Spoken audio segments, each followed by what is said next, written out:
Again, thank you so much for having me. My name is Polina. I'm a research affiliate at Cambridge Center for Alternative Finance, and I'm doing blockchain data analysis on B2C2, which is one of the leading liquidity providers in the space. So for the past, I don't know how many years, I joined this mad industry in 2017. I've been working in consultant research and data analysis, and specific to particularly blockchain analysis, something that so many people have heard of and so excited and think that blockchain is transparent and you can get so many stuff out of it, which is partially true and partially not true. I'm happy to talk about it if we have any time left, but I understand I'm the last speaker of today and everyone is tired and probably want to go home and cuddle under the blanket unless you're already doing this, which is perfectly fine by me. But anyway, here you can see QR code. I'm on LinkedIn, so feel free to connect regarding the topic or regarding anything else. I'm always really excited to meet people who are as passionate about industry as I am. But the topic for today that I wanted to pick is related to something that my understanding some speakers today a little bit touched upon, but um, maybe to give a little bit more academic, I guess, touch on how crypto, especially stable coins, can be used, and blockchain in the broader sense can be used for cross-border transfers in particular, and how it is different from what is currently default of the industry and what is currently done in traditional finance. So I'll try to make it nice and fun and as much as it is possible. I'm not sure it is possible, but to give the kind of crash course how it is done currently, um, is a very dysfunctional, massive, and expensive infrastructure, basically. And why I wanted to talk in particular about cross-border transfers is because currently this is the most expensive and inefficient branch of traditional finance. Any bank, if you go to any fintech conference or VC rounds or I don't know, tech accelerators, they all love to talk about cross-border transfers simply because there are a lot of money to be made. Companies that already operate in this space, like I don't know, Wise, Revolut, uh, Western Union, whatever, they make huge profits. Seems to be a very strong case for stables, which I'll talk in a moment. But yeah, current system, when the bank sends money to another bank in a different country, is basically fucked up. And you can see in this simplified diagram how many parties are involved.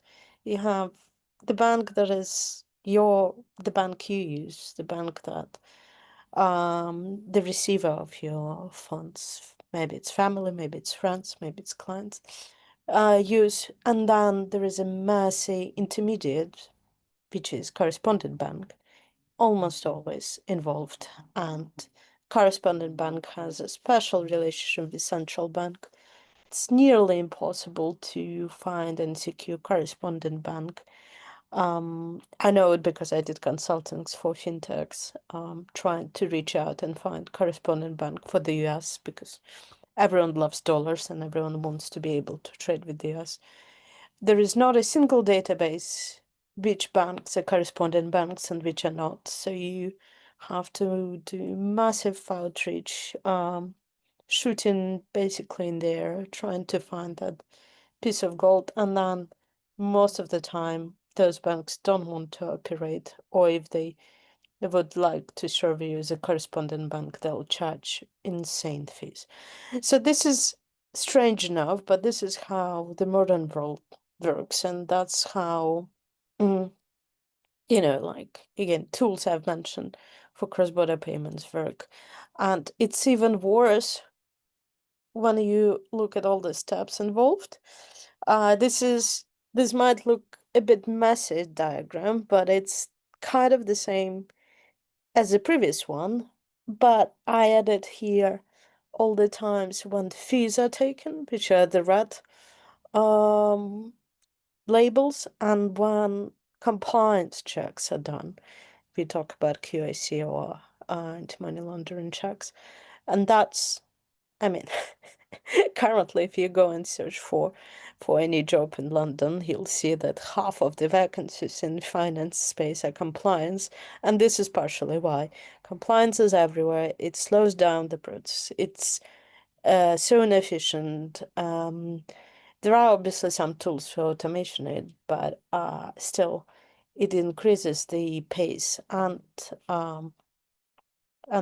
price for the whole process. And again, I hope this diagram alone is enough for you to understand how messy it is. By comparison, the experience of sending stablecoins to a different country is, well, in my own experience, was the best of the best. It's cheap, it's fast, it's risky, but it's not that risky. And as you can see, much less intermediaries involved, much less steps involved, and therefore it's much cheaper.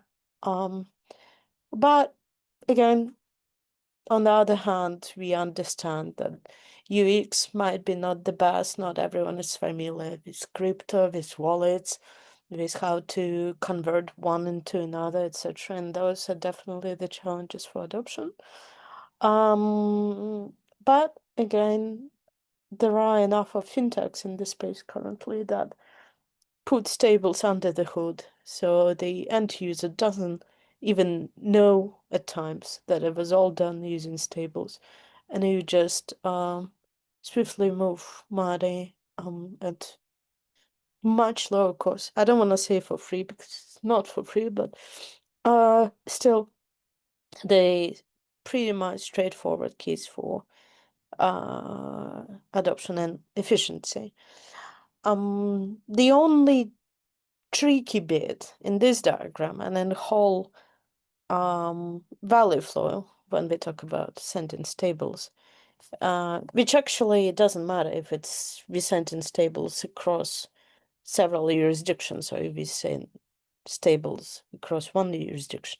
The tricky bit is on ramp of ramp, the moment when we exchange fiat for crypto, in this case, well, example I showed, USDC and euro stables.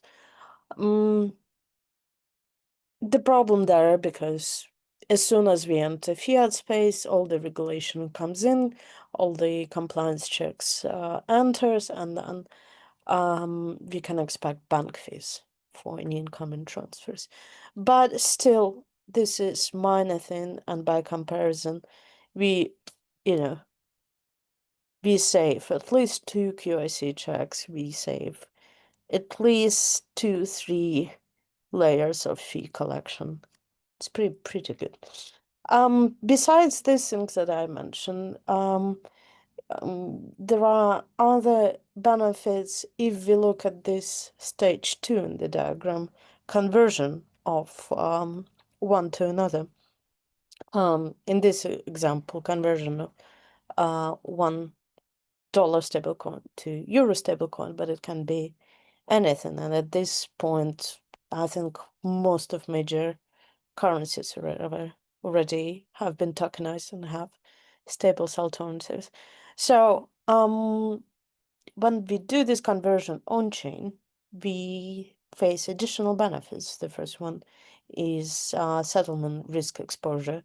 Like, besides being heavily regulated field, besides being well-established practice, every year we hear about all the scandals within the FX mis-settlement, and giant losses for the industry, where settlement on chain is obviously done through smart contracts, and it's the idea of settlement won't happen is basically impossible in the blockchain world, which creates its own risks. But within the topic that I want to cover today, it's only the benefits. Then the price discovery again affects as a bit massive field. Not always the price that you see is the best price, and it always depends on the platform where you do it, and not everyone obviously can guarantee that they've got the best information and the best quant support on the back to show you the real market situation. And I'll come back to that in a moment. And then something that is probably the most obvious use case, that stables available 24/7, therefore you can go and play with it and transfer and do whatever you want out of work hours, during the weekends, etc. So let's look a little bit into it. These are the same things that I've mentioned. This is the example of what current traditional finance misses out. All the light gray areas are the areas when there is no opportunity to do these transfers in traditional finance. So the lone bar in the far right is weekends, and then smaller bars in the middle are end of day. So like, I'm not gonna lie, in my opinion, it's not like killer feature, right? We see that on average still transactions on the weekends much lower, or transaction volume on in the end of the day much smaller. But there is an activity, right? And when we think that the adoption would be bigger, we can even expect more activity.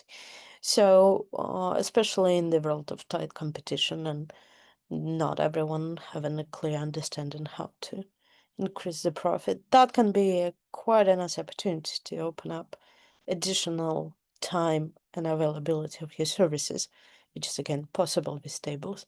And then this chart shows to the point I made earlier about price discovery. So the bars, like you can see, like the square zones, is the difference of the price that was presented in FX comparing to on-chain.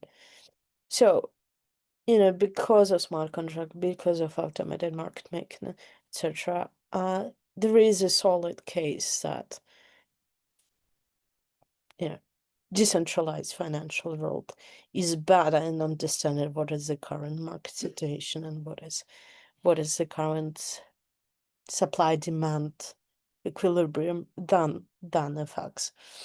So again, like, end user would benefit from it. Not hugely. Again, I don't want to say that it's like a massive improvement, but still an improvement.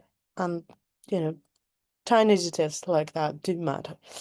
And then obviously something that, again, I think every single fintech startup currently in London is doing is remittances. Probably one of the most obvious things where, especially when we talk about more developed economies, sending money to less developed economies is a big, big opportunity for any business to enter. Maybe for you, it's not that big of the issue if you had only experience of transfers between, let's say, UK and the EU.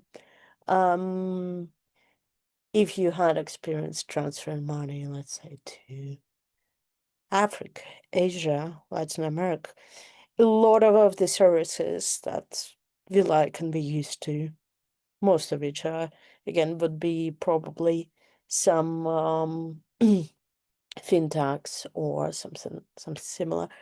They're not available. So people waste so much money and exposed to such a great risk that it seems that, again, stables would be much nicer alternative.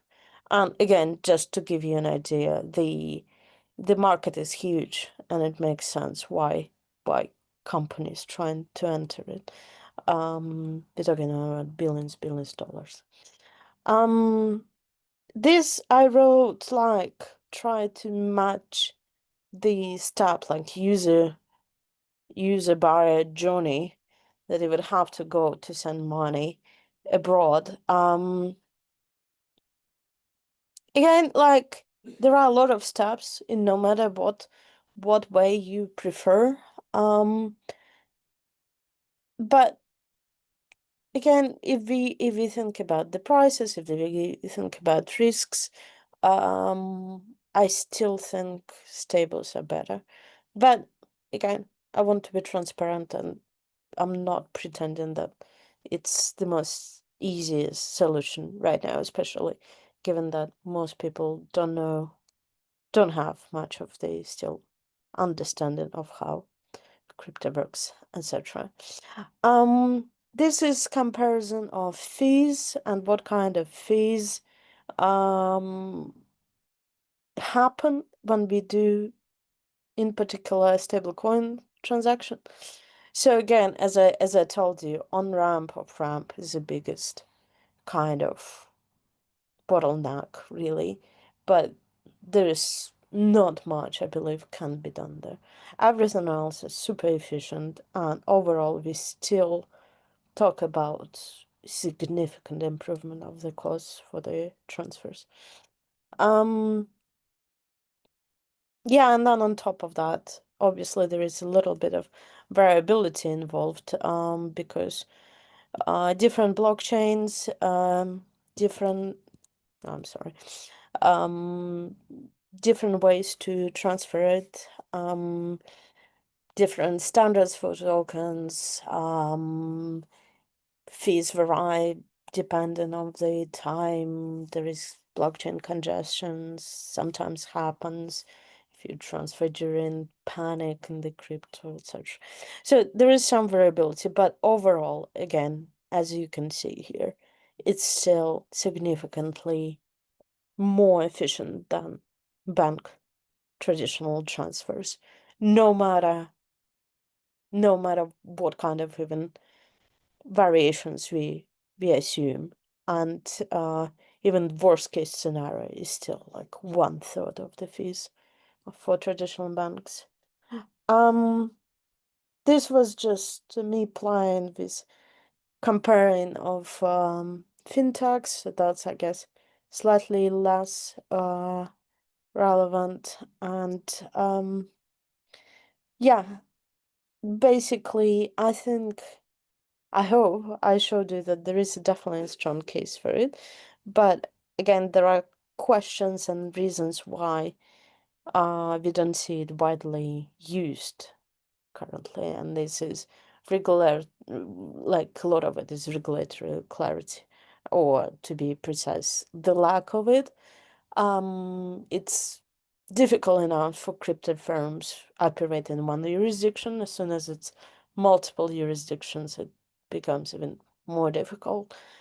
It seems to me that, led by the US currently, there's a little bit more hope for more pro-crypto regulation, but the pace is slow, and again, it's gonna be probably big variation in which countries this kind of projects can be launched and which can't. Then again, all the stuff of on ramp that I showed you, for example, compliance checks again.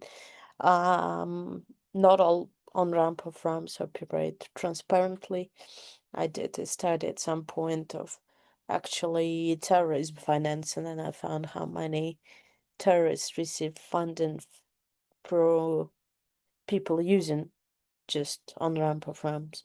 So, we can ask whether it's a reliable piece of this valid flow architecture, but also what can be alternatives for that. Exchanges again, there is a huge variation which exchange is available in which jurisdiction. Yeah, security. Well, I guess security will be always an issue, and as I said, traditional finance is not particularly secure as well. UX I've mentioned and scalability. Again, would be specific to the project, which blockchain they choose, um, which fees they're gonna pay, etc.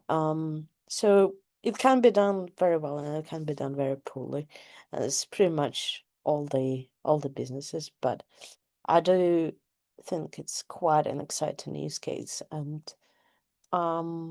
again, there are already a lot of working models and working solutions around this space. And I expect to see more in the future.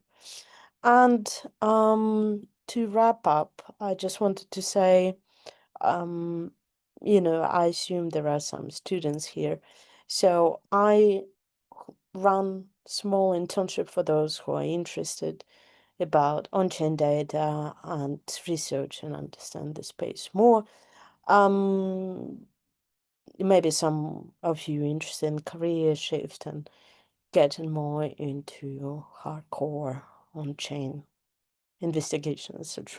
So I'm gonna skip it for now, but if you're interested, feel free to reach out and we can discuss the cool projects we can do. And yeah, these are my contacts.